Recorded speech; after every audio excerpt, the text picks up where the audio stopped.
ఉగ్రవాదులపై ఉక్కుపాదం మోపుతున్నాయి భద్రతా దళాలు. ఉగ్ర కార్యకలాపాలకు పాల్పడుతున్న వారి ఇళ్ల కూల్చివేత కొనసాగుతోంది.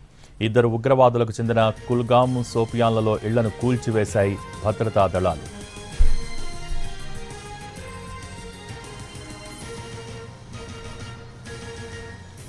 నిన్న పహల్గామ్ ఉగ్రదాడిలో పాల్గొన్న 2 ఉగ్రవాదుల ఇళ్లకు వెళ్లినప్పుడు భద్రతా దళాలు లక్ష్యంగా ఐఈడీ పేలుళ్లు జరిగాయి.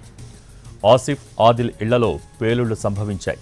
2 ఇళ్లు పాక్షికంగా కూలిపోయాయి. తాజాగా కుల్గామ్, సోపియాన్లలో ఉగ్రవాదుల ఇళ్లకు తనిఖీలకు వెళ్లినప్పుడు కూడా భద్రతా దళాలు లక్ష్యంగా ట్రాపులు ఏర్పాటు చేసినట్టు గుర్తించారు. ముందు జాగ్రత్త చర్యగా ఇళ్లను కూల్చివేశాయి భద్రతా దళాలు.